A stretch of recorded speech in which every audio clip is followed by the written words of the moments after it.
So welcome everyone to the Buddhist Path of Awakening course.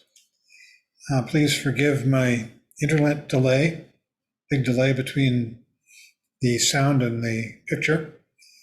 I can only guess that it might be having to do with the temperature up here affecting the internet. We're down into the minus categories. I think we're about -1 right now and heading down, and it's still light out. So, tonight we are going to slogans to mind, and their meaning will be deepening for us. So we're going to go over them once more, and we're going to start out with Michael. So Michael, would you like to take it away? Sure. So welcome everyone, and we're going to again be talking about the Lojong slogans tonight. I actually want to begin by referring back to the first chapter in this section, where Introduction to Mind Training, where Trungpa Rinpoche says that so far our study has been philosophical, but at this point we need a contemplative base to work with. He says that theory is an understanding of the possibility of egolessness, but the practice is actually shedding ego.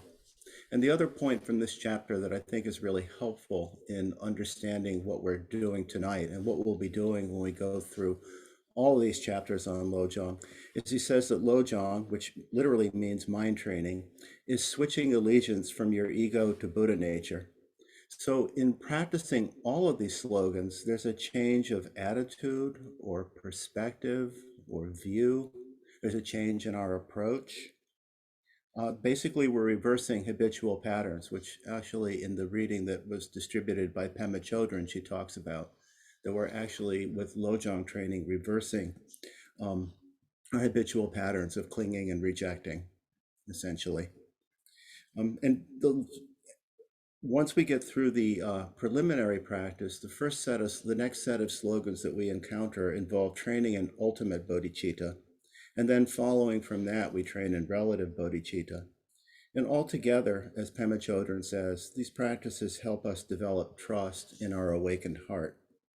So beginning now with chapter 36, which is the training in resting in ultimate bodhicitta, all of these instructions really are aimed at helping us learn to tune into or recognize or remind us of various experiences that we might have in meditation practice and taking them further in terms of understanding something about ultimate bodhicitta.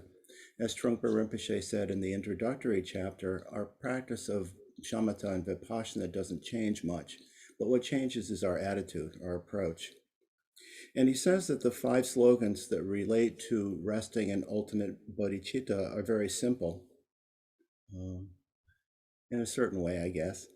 But they're really just another perspective on the practice of meditation. And essentially, they're reference points for familiarizing ourselves with ultimate bodhicitta.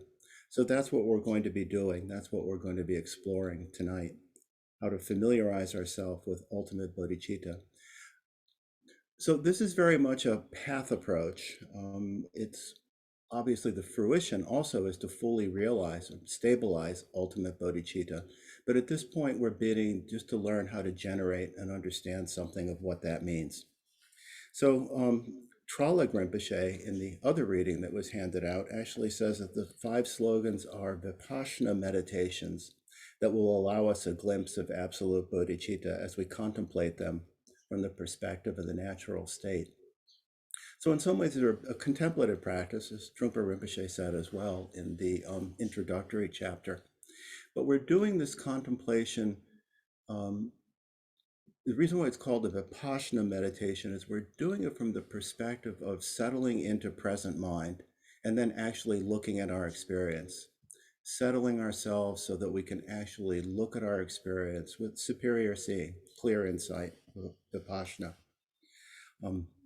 And what we're trying to recognize, what we're trying to tune into, what we're trying to remind ourselves of is ultimate or absolute bodhicitta.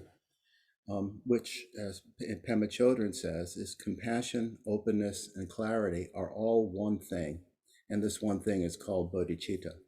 So compassion, openness, clarity, you could say karuna, shunyata, openness, prajna, clarity.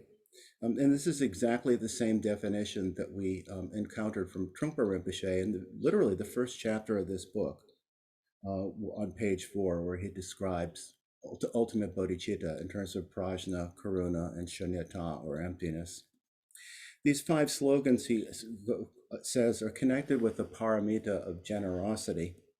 He says generosity is the foundation for both ultimate and relative bodhicitta. And he's defining generosity here as self-existing, complete openness, that we completely make ourselves available to the world and to ourselves as well. And he says the best way to open ourselves up is to make friends with ourselves and others. He says an understanding of ultimate bodhicitta can only come about through compassion. And to realize how to be compassionate, we first have to know how to be. And this is another way of talking about essentially the practice of making friends with ourselves. Making friends with ourselves in terms of meditation practice is exactly that. It's simply learning to be with our experience, with ourselves, opening ourselves to ourselves without any kind of judgment, any kind of harshness, any feeling that we're lacking anything. He talks about removing poverty mentality, any feeling that somehow our experience, our being here and now should in any way be different than just what it is. And this is how we make friends with ourselves. And as Pema Chodron says, the reason we're often not there for others is that we're not there for ourselves.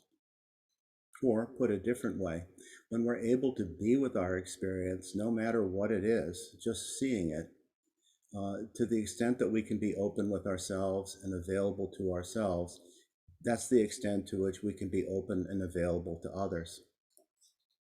So in ultimate or absolute bodhicitta practice, he says we're not trying to tell ourselves why things are the way they are.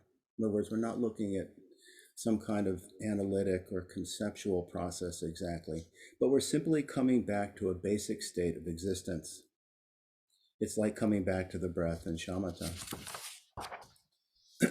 He goes on to talk about Shunyata. So remember that, as Pema Chodron says, the ultimate bodhicitta is Shunyata, or openness, clarity or prajna, and compassion or karuna, altogether, inseparable. So we're focusing on the Shunyata piece here. He says Shunyata is basically the realization of non-existence or emptiness. The more we realize non-existence, the more we can afford to be compassionate and giving. He says usually, when we are coming from the ground of ego, usually we like to fixate and hold on to territory or ground. But when we begin to realize there is no ground, we're ultimately free, non-aggressive, and open.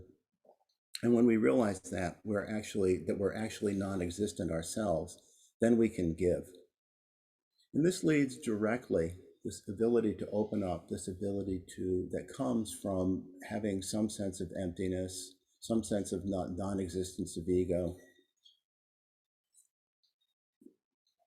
This leads directly into the section on the open wound of compassion, where he talks about saying that slogan practice is a way of training the mind toward compassion. It's based on a feeling of softness or sore spot. And he says that no matter what, even in the midst of immense aggression, laziness, insensitivity, that we always have a sore spot. We always have some sore point that we can cultivate. That he says that such an open wound, from the point of view of ego, can seem very inconvenient, problematic. He says we'd like to be tough, but the reality is it's always there. And he says that we're always accessible somewhere. And as he puts it, we're not completely covered with a suit of armor all the time. And this is important to recognize, important to allow ourselves to experience. This is part of allowing ourselves to be with ourselves just as we are. Because that sense of sore spot is, he says, is embryonic compassion. That with that sore spot, with that sense of openness, we have some kind of a gap or some discrepancy in our state of being that allows basic sanity to shine through. And he goes on to say that the love of anything, even just tortillas is the example he gives. This is where things get in and begin to influence our system. And it's precisely how the compassionate attitude begins to take place. So this is how Shunyata and compassion begin to come together.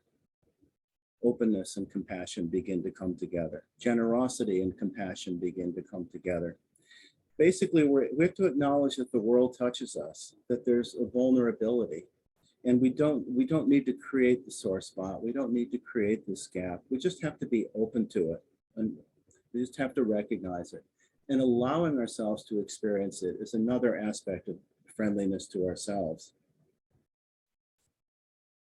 Essentially, the more compassionate we are, the more open we are, and the more open we are, the more compassionate we are.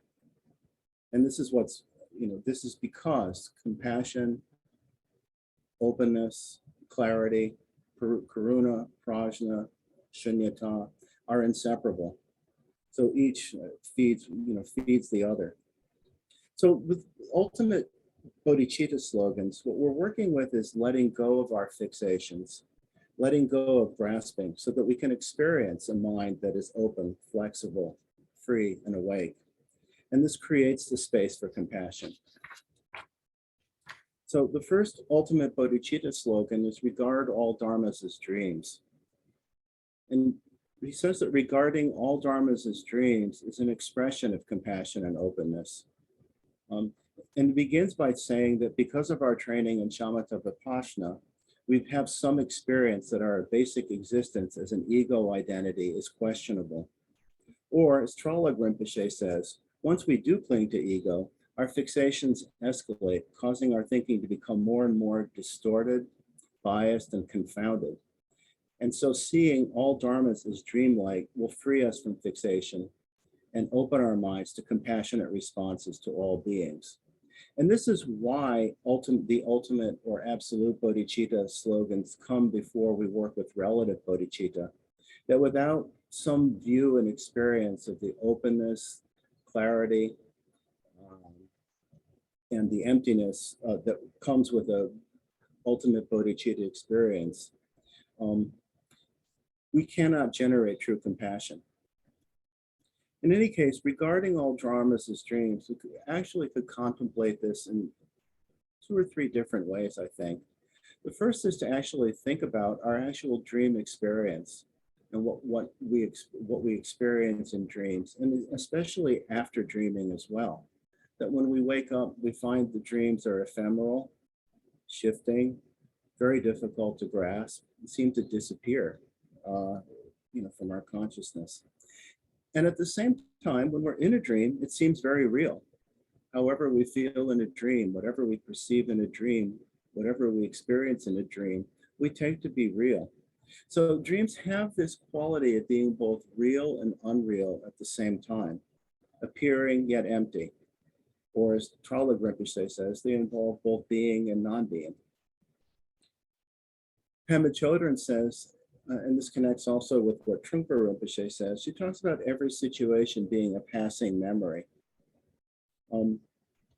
So if we think about a dream that we've had, and then we think about perhaps our experience of yesterday or a week ago, when we look at our memory of past experience, we can have a sense of what it means to regard all dharmas as dreams, because our memory of past experience is very much dreamlike.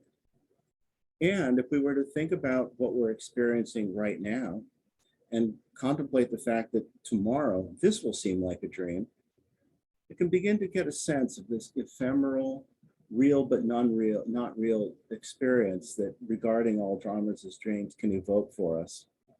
When we regard all our experiences as being like a dream, we can connect with an open and spacious quality of mind. We see that we don't need to make a big deal about everything. We can just give a lot of space and let go. That's how Pema Chodron describes it. So whatever we experience could be regarded as dreamlike, not solid, not fixed. And I think, again, I think this becomes especially clear when we look at our memory of past events, a day ago, a week ago, even a half hour ago when we were doing meditation practice. Seems like a dream now. And yet here we are. So this is a way of speaking about the dreamlike nature of reality. Trungpa Rinpoche, in addition, talks about how we relate with present experience. He says that we've been sleepwalking through life. And he says the Abhidharma itself said nothing going on in mind is registered properly and fully, that our mind works haphazardly. And I think we can connect with this pretty easily by looking at very common experiences that we have. We can be driving and suddenly realize that we're somewhere else, but have no real clear idea of how we got from point A to point B, or going for a walk and be so preoccupied that we barely pay attention to the world around us. In all these ways, we're living in a dream. We're living in almost like a trance state, you could say. We're so preoccupied with the contents of what's going on inside our mind that we're not connected with the world around us. So if we begin to ask ourselves, am I dreaming? We can begin to wake up right on the spot. Trungpa Rinpoche says everything should be regarded as not real. And he even goes on to say that we realize that thoughts of love and hate are just profiles of the things we see and do not in themselves provide any benefit or harm. The profile is an interesting word. It's like a side view. It's like a partial view. And I think this is, again, what he means about the fact that when we're lost in a dream, that we miss out on so much of the world around us. He also talks about the Yogacara perspective a bit on dreams. He says that this slogan seems to be oriented to the Yogacara, or mind-only view of the world, view of experience, where the phenomenal world is not regarded as solid, but as a dream. And the way this works in the Yogacara is that the experience that we have in dreaming is taken as an example of what we experience in daily life, meaning that in a dream, we're clearly in a situation where all of our external sensory input is shut down. We're involved in sleep. And yet at the same time, the mind projects an entire world with sights and sounds, feelings, maybe even tastes and smells. And we take that world to be real. We take the world that we perceive in a dream to be external. And yet at the same time, it's completely a projection of mind. And the idea is that in much the same way, our daily life, our waking life, is a projection of mind as well. This doesn't mean that things aren't real. It just means that our only way of connecting with things is through mind, that we only can experience what mind projects. So in any case, he goes on to say that we can experience this dreamlike quality in sitting meditation practice, where we focus on the breath, watch discursive thoughts come and go, see things, hear things, feel things, and realize that these are nothing other than mental creations, mental experiences.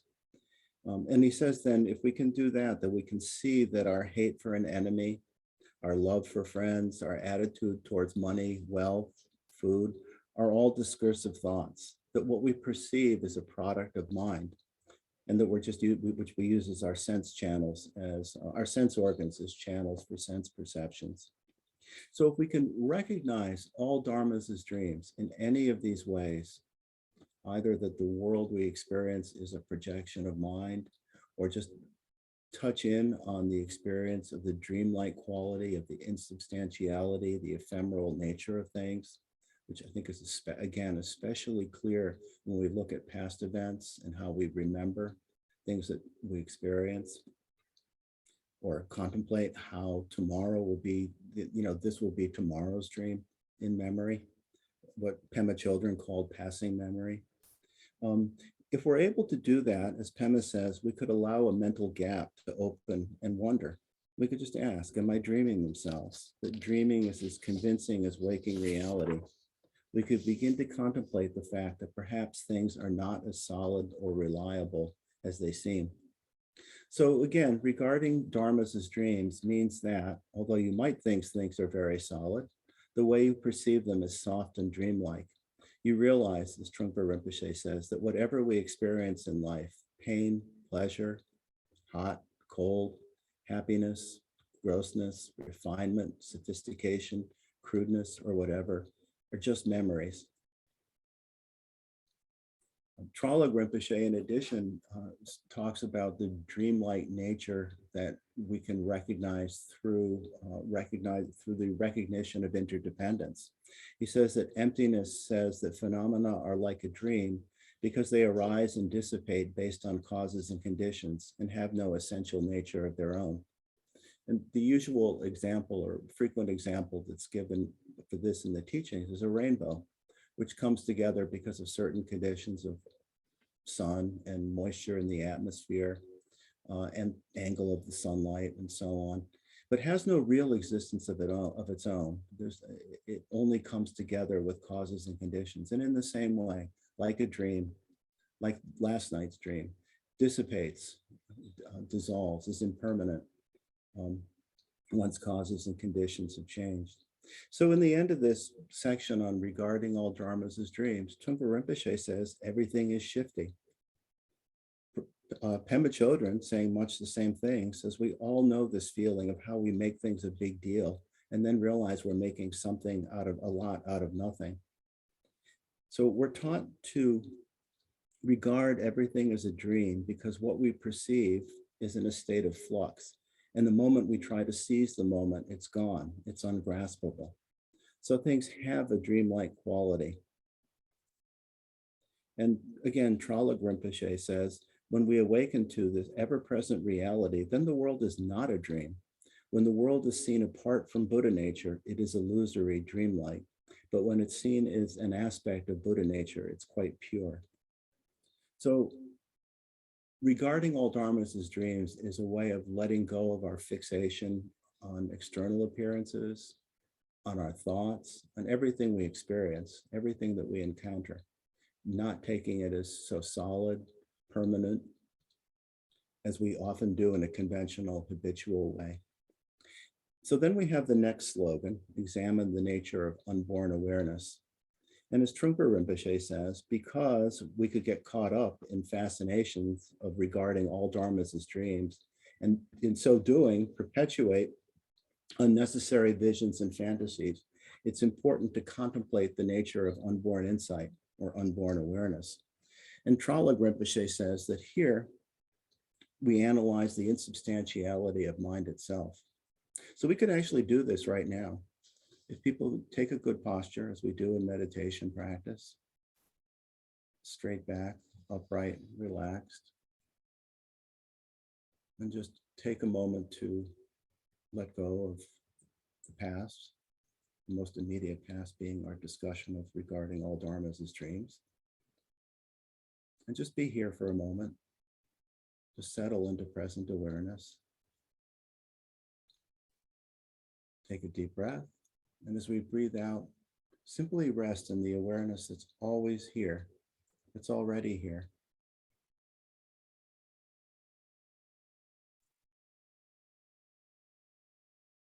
Simply rest in awareness, just as it is, just as we are.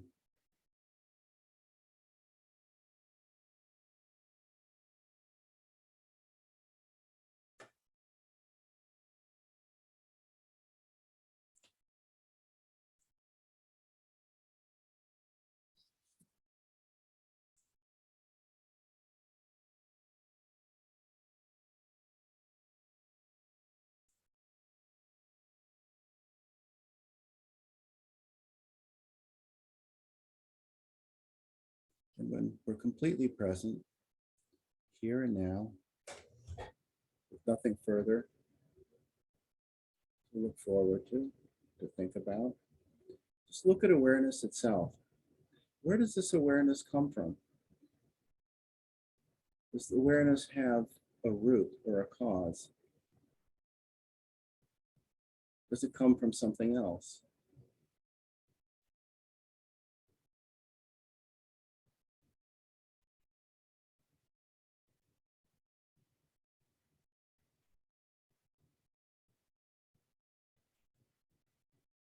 And if for just a moment we contemplate all dharmas as dreams, this present moment as this ungraspable, ephemeral, fleeting quality, arising and subsiding.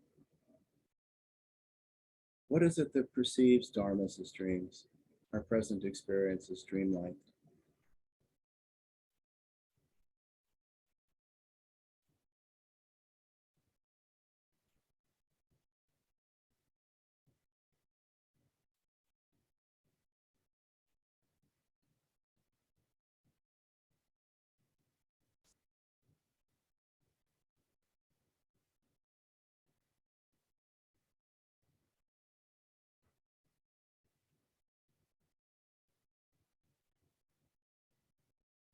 Where does awareness come from? Look at awareness with the mind that's present. Just look.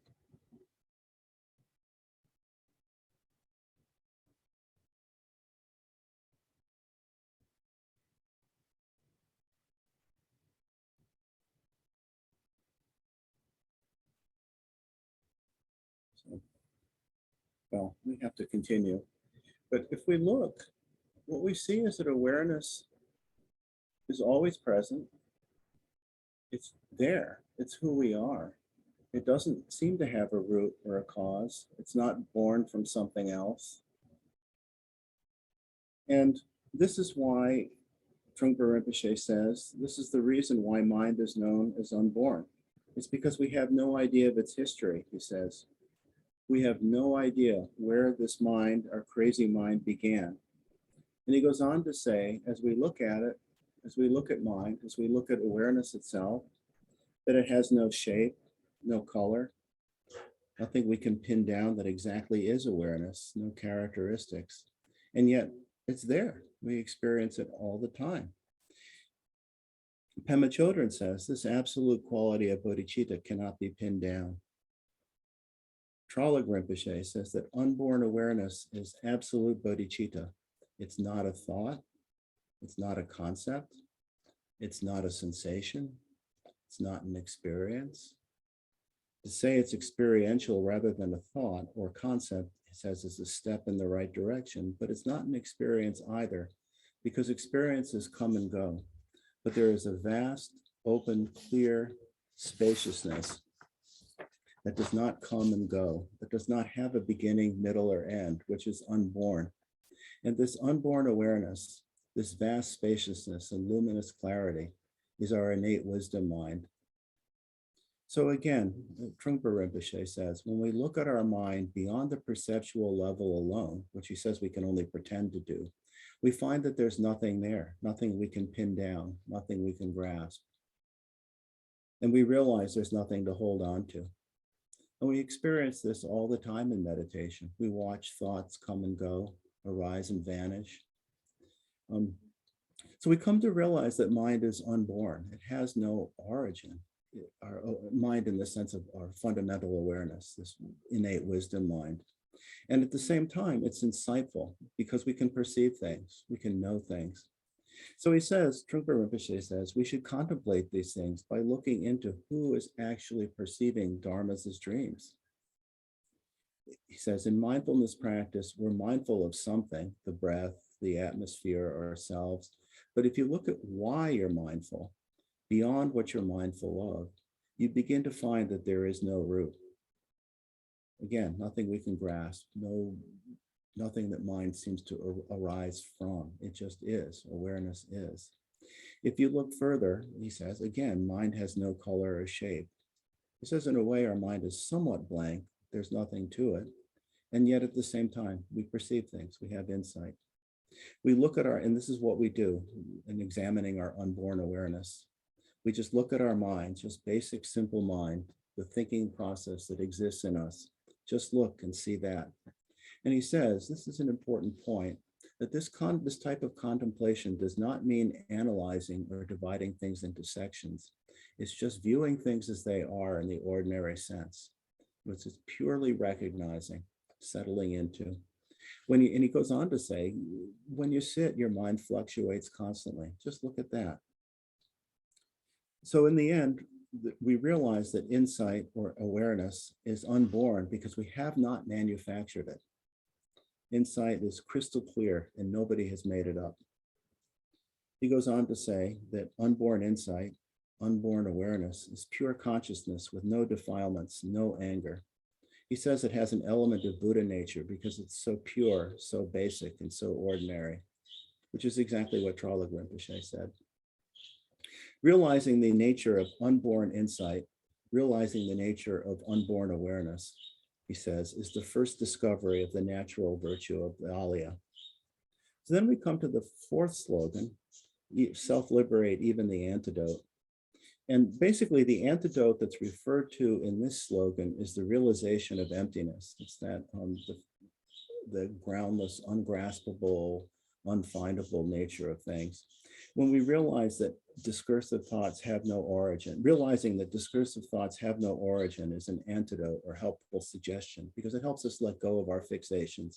It helps us let go of our grasping, let go of ego, and let go of fixed views of others as well. But then the problem is, and this is why we need to even self-liberate the antidote, is we may develop a twist of logic, thinking that if nothing has any root, why bother? What's the point? He says you should not hang on to that so whatness, thinking nothing is great or small really matters very much and that you could do whatever you want. And he says that dwelling on emptiness in that way is a misinterpretation called the poison of Shunyata. Tralog Rinpoche says we should not mistake this view of insubstantiality, or emptiness or Shunyata, different words for the same thing. We should not mistake this view for a doctrine of nothingness or non-being. And as Pema Chodron says, here with this slogan, self-liberate the antidote, we let go of even the notion of emptiness, openness, or space. As Trungpa Rinpoche says in this, related to this slogan, in meditation, we're trying to get over our deception. And the problem is that clinging to Shunyata as a fixed view can be very self-defensive and self-serving. This is what he says, that, we could think that anything goes. We could murder somebody. So we need to let go of even the antidote so that we don't cling to Shunyata. So by contemplating these slogans regarding all dharmas as dreams, contemplating the nature of unborn awareness, and self-liberating the antidote, we break down all our conceptual reference points. We let go of fixation, we let go of grasping. And this leads us to the next slogan that John will be talking about.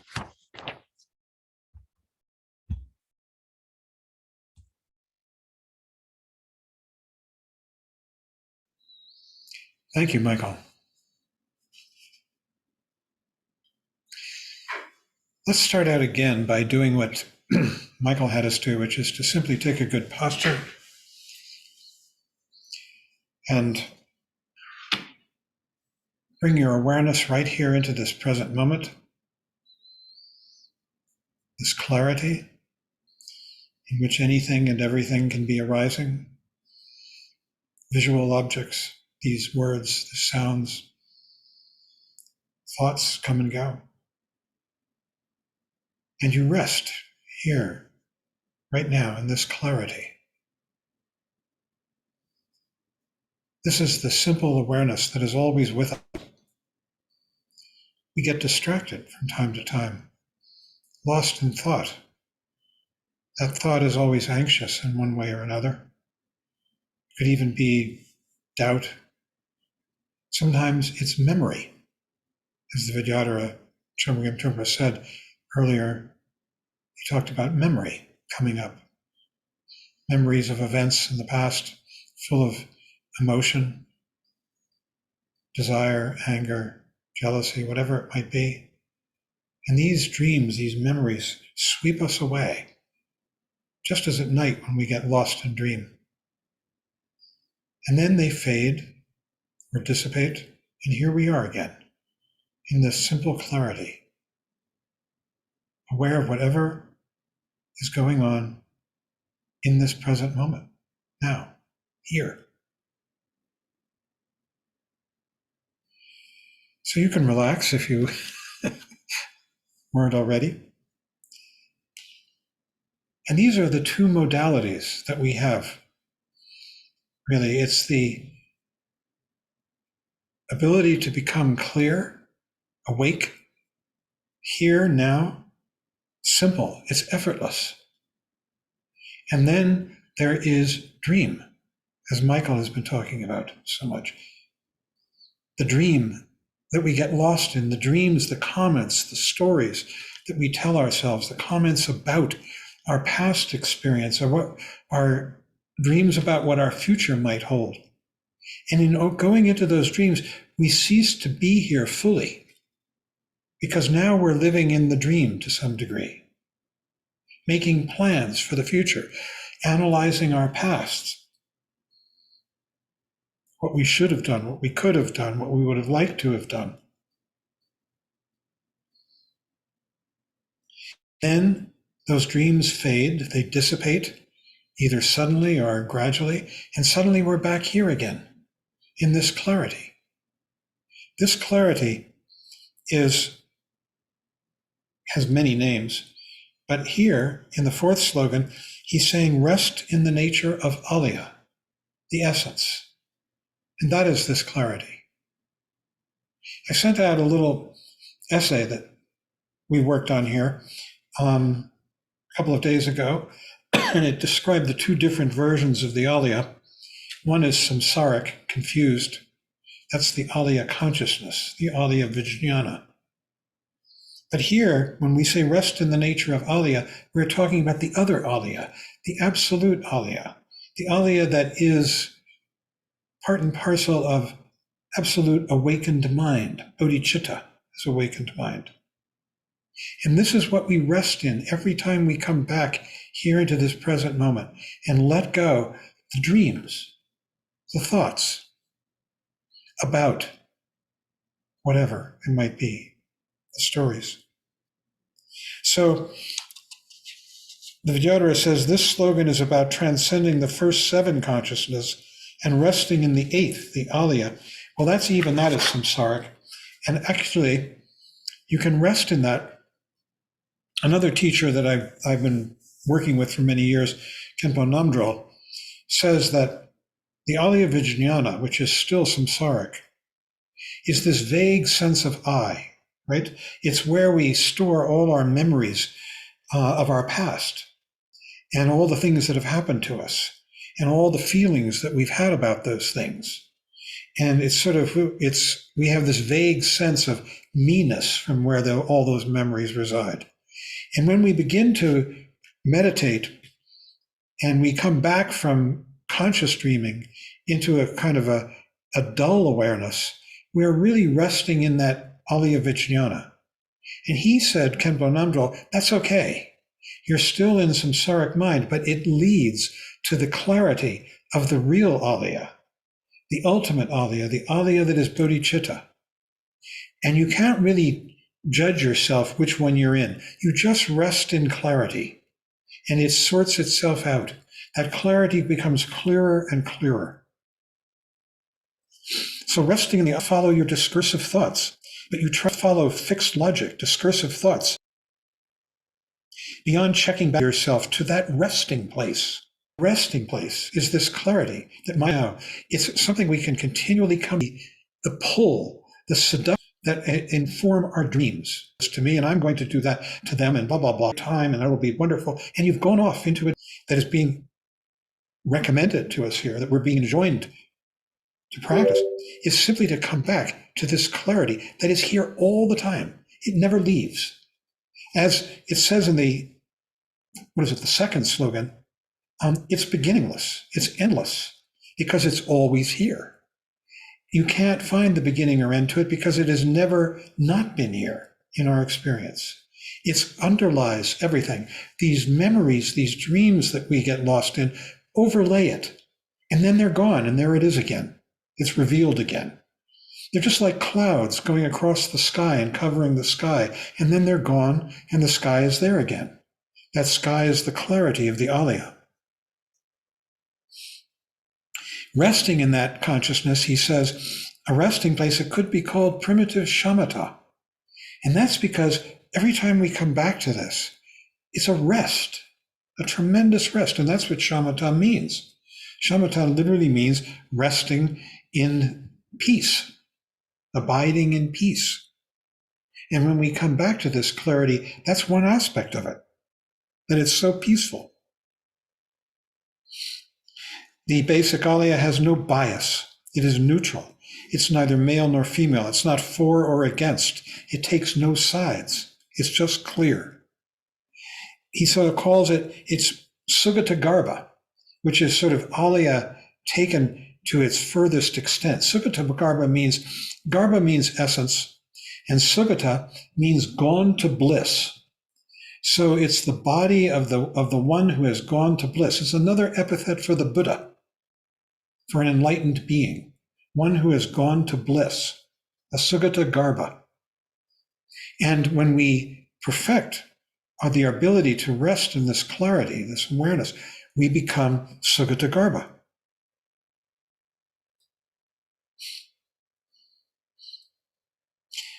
Sugata Garbha, he said, is beyond any samsaric mind. It is indestructible. It is the ancestor or parent of Alaya. And then he talks about this metaphor for resting in the nature of a bulb, that this clarity is like a light bulb that you put in a projector and you project an image on the screen. Now he's talking about samsaric mind. The light bulb, you see, is the clarity and the knowingness of the Alaya, of that absolute Alaya, of absolute Bodhichitta. And we put it in this projector, which is our mind, and it throws light through the film, which are our thoughts, our dreams. And all of the world outside becomes colored with the film. And our film of hatred, of lust, of passion, of envy, of all the stories projected out by that light bulb, that clarity of mind, through the film of our dreams onto the phenomenal world, which is like the screen. That's the analogy that he uses. He says, resting in Alaya, this clarity, is the practice of ultimate bodhicitta, is what happens during sitting practice. Ultimate bodhicitta is the realization that phenomena cannot be regarded as solid, but at the same time, phenomena have a self-luminous quality.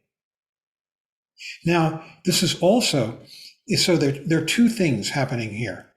When we rest in that clarity and we see phenomena stripped of our projections, our heart can open. We can actually practice compassion, that our compassion can flow, because what inhibits that compassion are the stories that we lay on the phenomenal world. And that includes the stories that we lay on others, all the people around us. We say, this person is a good person and I like them. That person is mean to me and I don't want to have anything to do with them. This person has actually hurt me and I'm going to get even. And we lay these stories on them. But when we see them with complete clarity, we have to open our minds and our hearts to that person. In fact, to the whole world. And this is the development of true compassion, open-heartedness, the willingness to engage with the suffering of the world around us in an open-hearted, a way that has no agenda, no personal agenda of mine. This is compassion, and we also begin to see the world as very luminous. And he says that phenomena have a self-luminous quality. That luminosity is because we're not laying trips on them. When we lay these trips on them, they color them with the color of the film, the color of our stories, and we can't see them as they truly are. But when we come back into the Alaya and we begin to see them with that clarity, number one, we're relaxed, we're effortless. Number two, we begin to see the luminous quality of the phenomenal world.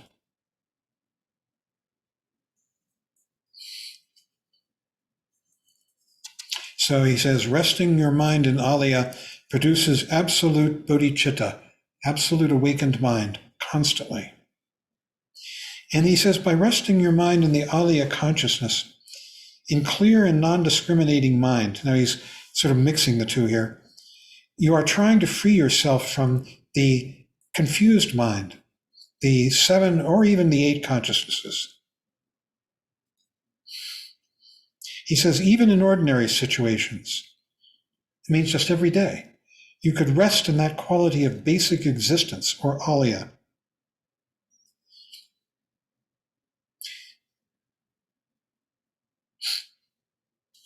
And he says, for the first time, we're learning to slow down, just come back out of our speedy dreams, our anxious, forward-leaning dreams. It's like we're on a treadmill when we're in these dreams, going somewhere.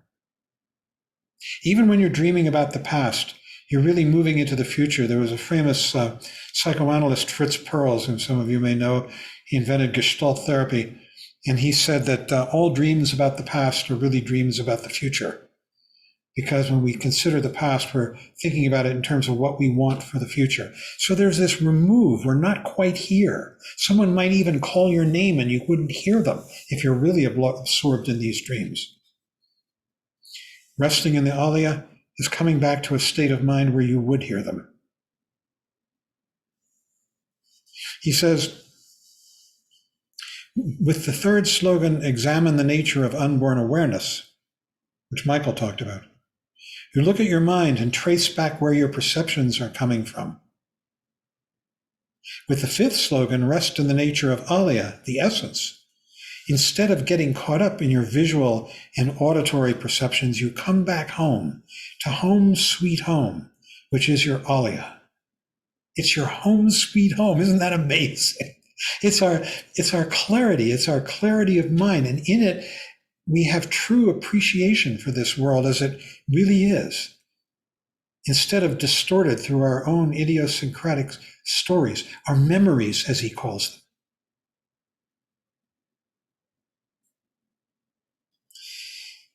So you come back and rest in the needlessness of those productions, those stories. Alaya is the starting point and the returning point. Resting in the nature of alaya takes for granted that you trust yourself already. It assumes that you don't have to run away from yourself all the time in order to get something from outside. You can just come home and relax. And often when we do this, suddenly an anxiety arises as we're resting in the alaya, and we think, oh, I got to do something. Oh, what about that bill I didn't pay? Oh, what about that person I didn't respond to? Oh, and then we let it go and we come back and we rest in this awareness, the alaya of the present moment. So the last slogan is really about what it's like to do this, to rest in the alaya. And that is called, in post-meditation, that means as we get up off the cushion and we're walking through our lives, that's what post-meditation means. It's funny, because actually we're just meditating in action now. It's not, you haven't stopped meditating. And in fact, what he's describing is really, really bringing this home. In post-meditation, be a child of illusion. And what that means is that in post-meditation, to be a child of illusion, you see both happening.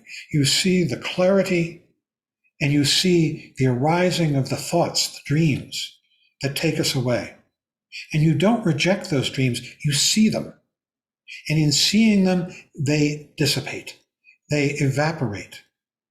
If you try to get rid of them, that becomes another dream. The dream of self-perfection, the dream of now I'm going to get enlightened, the dream of now I'm going to follow the instructions. So you just see it. And in seeing it, it might be a very painful dream. It might be a dream about hatred of somebody and that involves some kind of sorrow. And that sorrow, that hatred, when you're caught in that dream, is constantly suggesting, impelling you into action to get rid of the pain. But when we do this, be a child of illusion, you don't do that. You don't try to get rid of it. You just see it. You see all the thoughts that arise, as well as the environment in which they arrive. And that environment is the alaya. It's clarity, because they arise just like every other phenomena, like this hand, these words, this delayed image, all of that. Yeah, he says, being a child of illusion means that you continue in post-meditation what you have experienced in your sit practice. You take the bulb out of the projector and transfer it into your flashlight, and you carry it with you all the time. That's the bulb. That bulb is the clarity and the light of the Alaya.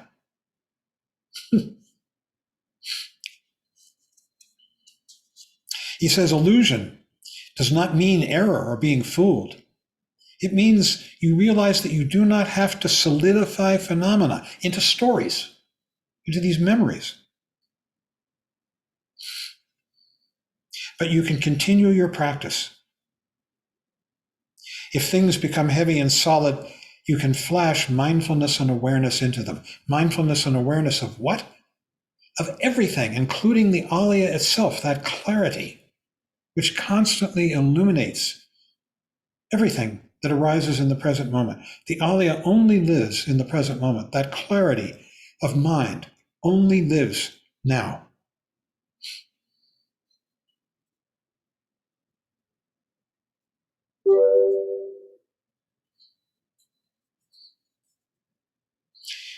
If things become heavy and solid, you can flash mindfulness, awareness, and awareness into them. In that way, you begin to see that everything is workable. The phenomenal world is not evil or threatening. When we think it's evil or threatening, it's just that. We think it is evil or threatening. We're lost in thought. Everything is workable and soothing, he says. That's another quality of the Alaya. When we rest in this clarity, it's soothing. You swim along in your phenomenal world using your limbs with the basic stroke of mindfulness awareness. Shamatha Vipassana. And Michael talked about this union. This is what brings us back into the Alaya again and again. Precision, seeing what's actually happening in the present moment, and awareness coming back into this space.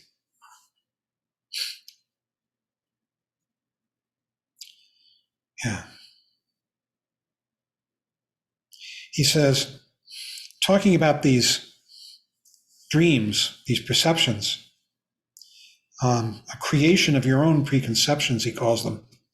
If you cut through that and interject awareness, you begin to see that the games going on, these games that we play in our mind, are not big games, but simply illusory games. It requires a lot of mindfulness and awareness working together to realize that.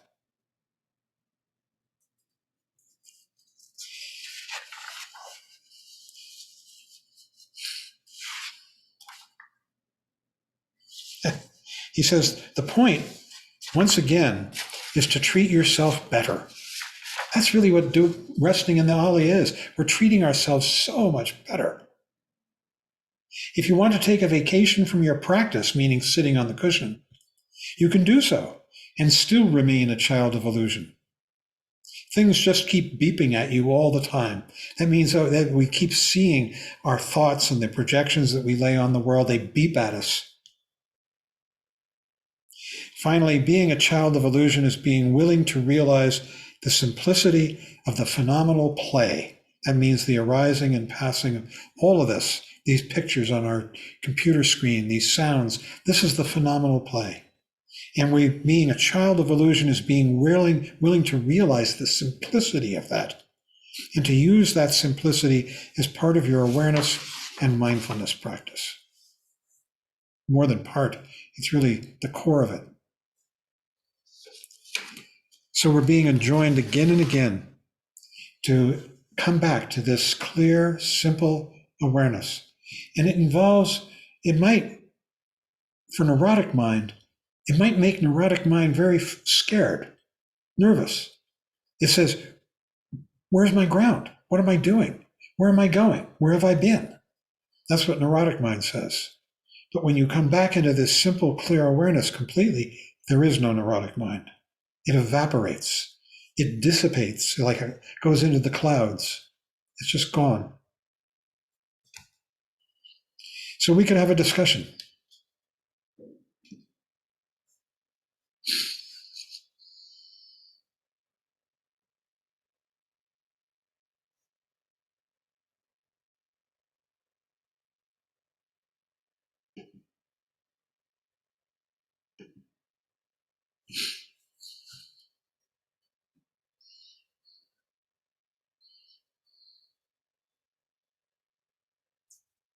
Lojong's hands up.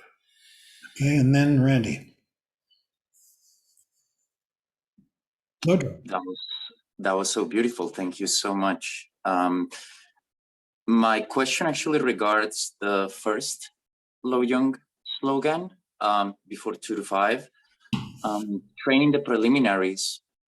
I was wondering if some words can be shared about the word train in there. My definition of it is contemplating the 4 reminders, bringing them to mind over and over again, and meditate, so to speak, upon them. By the word train, does it mean anything else aside from inviting them to mind? I don't think so. I think you've got it. I mean, Michael, what do you think? To me, training the preliminaries just means contemplate them repeatedly, because we don't get the message that time is short and this is important. Sometimes they're called 4 thoughts that turn the mind to the Dharma. And if you really think about them, you'll see exactly that's what they do. Yeah, and I think training is exactly that, just working with them over and over again, and just, contemplating what they mean. This might be a bit of a dumb observation, but does that mean that when we bring them into mind, we use samsaric mind or dualistic mind to understand them? Because when I think about the preciousness of the human life, there seems to be some sort of favoritism, or there seems to be some sense of being drawn towards. And when I think about impermanence or death, there is some rejection or fear. When I think of perceiving them with clarity, there would not particularly be any attachment towards being born as a human being, or any fear, so to speak, of death.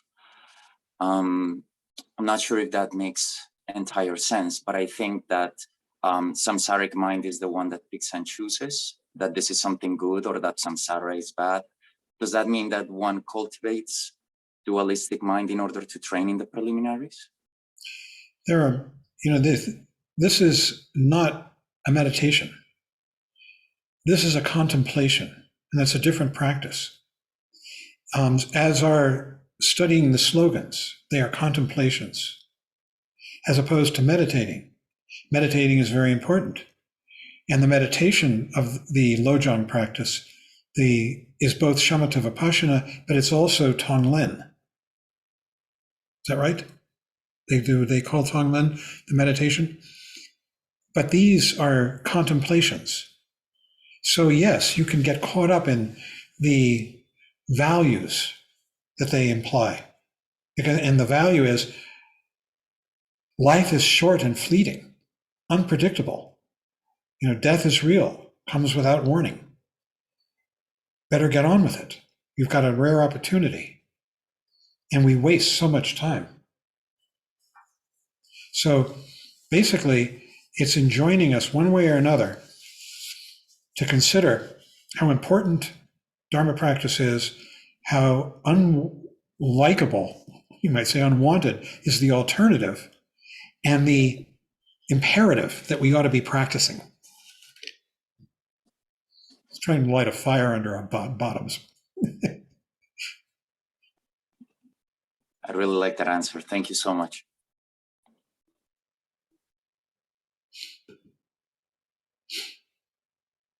Now, contemplation is one of the practices. There are 3 main practices: meditation, study, and contemplation.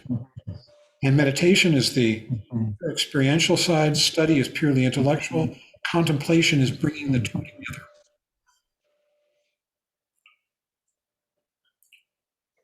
Randy had his hand up, then Judith, I think.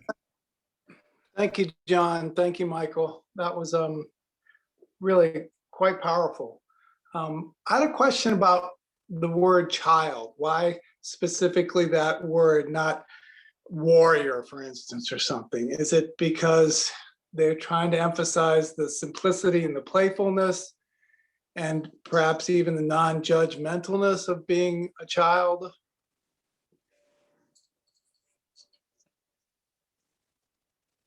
I think that, and also maybe that a child will look at things and not have, a lot of conceptual labels, so that there's a not naive. I'm trying to think of the right word, but I think it's just, again, it's just the simplicity of the experience. It's just being there without, all kinds of overlay and imputation and all the other things that we ordinarily, conventionally bring to experience. So it's just, and maybe again, I think just that openness. As an adult with habitual patterns that have already been established and concepts, in other words. I think so. Thanks. To me too, it implies a kind of affection and playfulness, that you could have an affection and playfulness for the world, being a child of illusion, that you don't take it so deadly seriously, that it's not this game of peril.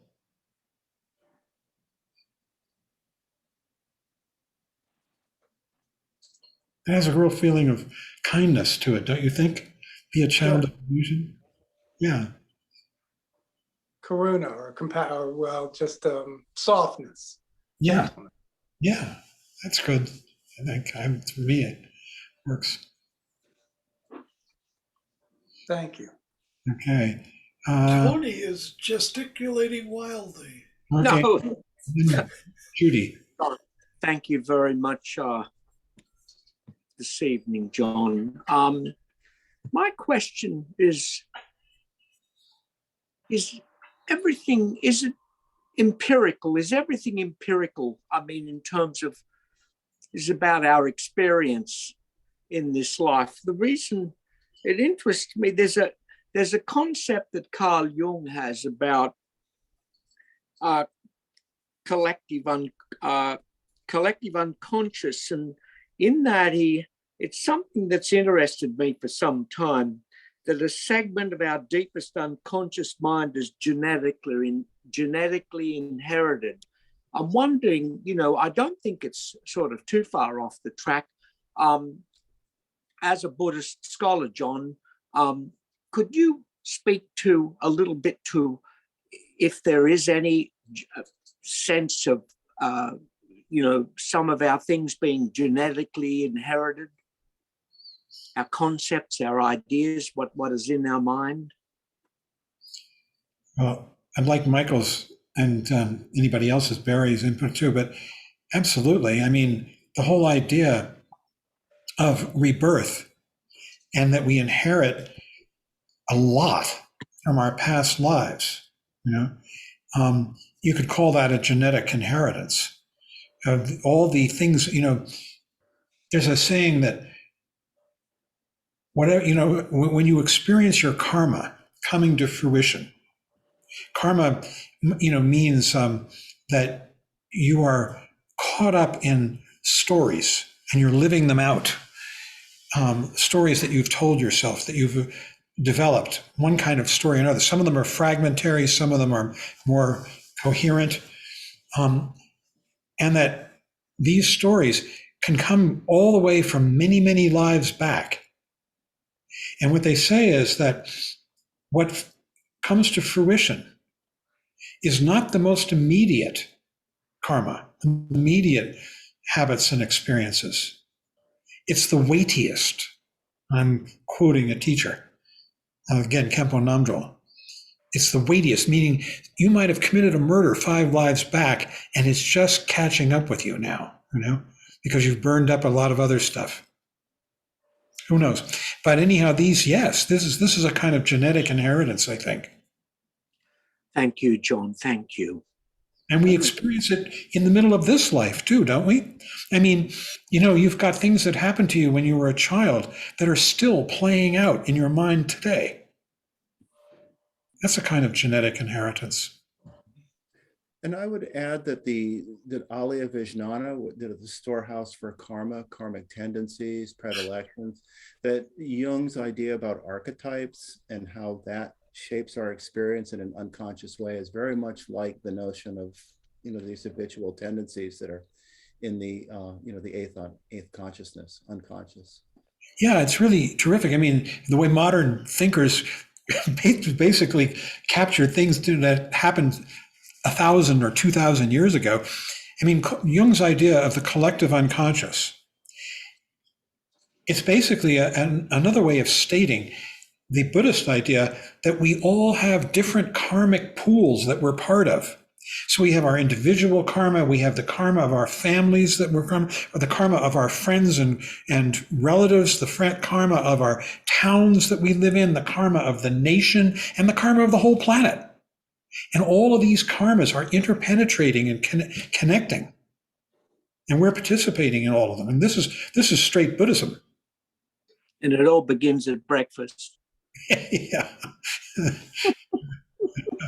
But don't you think that's isn't that a restatement of the Jung's idea of the collective unconscious? Very much so, very much so. That's great. That really is terrific. Thanks a lot, John. Judy, you had your hand up.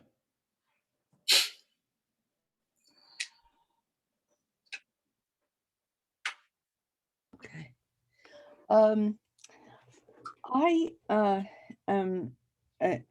my take on the child of illusion was that to be the descendant of illusion.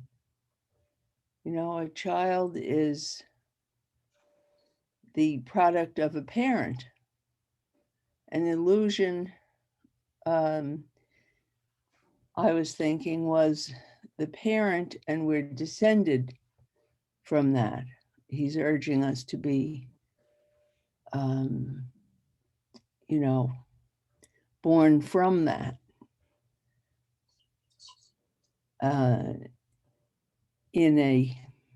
Going in a further developed direction away from it. I don't know. That's what had occurred to me. These other interpretations are very interesting, though. I don't know whether you think that applies or not.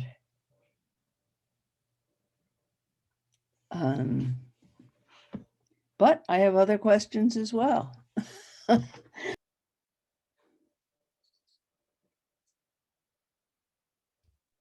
I've heard it interpreted that way too. I don't think that's, I think that makes some sense. But I think the most important thing with all these slogans is what they evoke for us. And as long as they evoke greater openness and letting go and relaxation and fixation, that's what's important, however we understand them.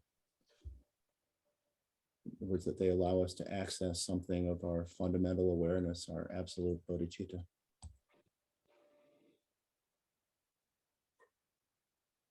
For me, that slogan conjured up kindness, to be a child of illusion, that we're not going to have a harshness towards our dreams, and hate them and treat ourselves badly for having them. That would be counterproductive. But rather, we're going to develop compassion for ourselves, kindness towards ourselves, to be a child of illusion. There's a quality of softness and playfulness to me in that phrase. Romance, almost. You're muted, Judy. I think you had a different childhood than I did. But anyway, on 294, I'm still confused about this. Nothing ever happens, but because nothing happens, everything happens. That to me is a riddle. And also the percolation business in that same paragraph, I don't really get it. That nothing happening is the experience of openness. And the percolation is the experience of compassion. Because nothing ever happens, but because nothing happens, everything happens.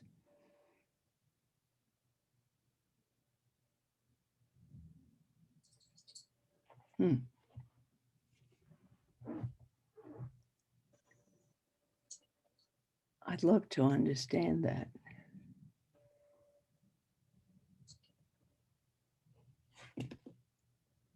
John, you're muted. Michael, do you want to address it, or I can? Go ahead, and I'll add anything I can think of while I'm contemplating that. This is a statement about Shunyata. Shunyata says that we mistakenly think that our life is made up of existent things, that I exist, this television screen exists, this computer screen, these sounds exist. And what they mean by existence is that these things have three qualities: that a thing that exists endures through time, that it is independent of anything else, it arises and passes away independently, and it's unitary, it's one thing. Shunyata denies all three. It says that everything is like a constant image on a computer screen, or a reflection on water. It neither exists through time, because it's gone as soon as you see it, just like this gesture, like these words.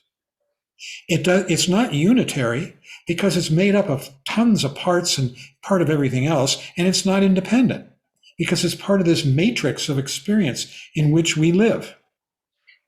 Now, so for something to happen, like for something to die, that thing has to actually be, in the sense of having those three qualities. And then it can die. Then it can cease to exist in time. But if it doesn't have those three qualities, it can't. And Shunyata says it doesn't have them. Therefore, what Shunyata says is that nothing is happening, because there are no things to enact that happening. And at the same time, all of this display, like the images on a computer screen, like the images in a mirror, like reflections on water, is happening. And yet nothing is happening. That's the paradox of Shunyata. So what Shunyata is an emptiness of existent things. That's what it's void of, I and other. And yet at the same time, it's a tremendous fullness, because when we begin to give up those I and other existent things, we give up the stories that attach to them as well, and that cloud our vision, those stories. And so suddenly, as we begin to come into the world of Shunyata, we see all of this arising and passing as a tremendously vivid display. It's a fullness. And that's what's being referred to in that sentence that you talked about. Can you read it again? Yes. Nothing ever happens, but because nothing happens, everything happens. Yes. It's like Trump Rinpoche would say, remember he used to play this game with us about 0 and 1. And the point of this game was that 0 compared to 1 is not a true 0, because it's relative. It's only has meaning in its relationship to 1. True 0 is absolutely nothing and includes everything. That's what he used to try and lead us through these arguments. He had other ones too that he liked to play with in lecture and whatever. And just to add, True 0 is the false 0 lives in comparison to something, and so it's not really a true 0. The true 0 is nothing at all, and so it's everything. Same thing with Shunyata. That's what he was always playing with.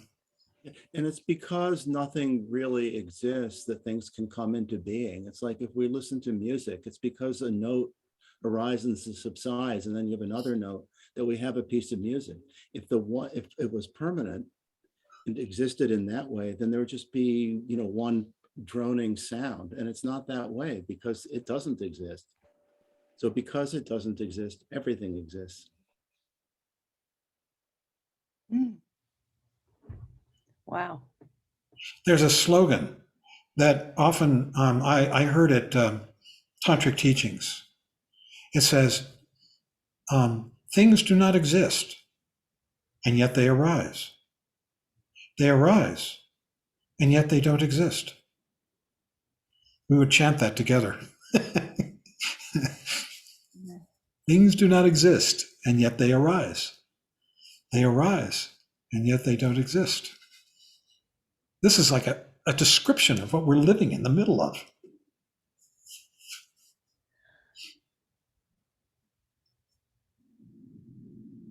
But you have, or Buddhism has assigned these qualities to the word exist.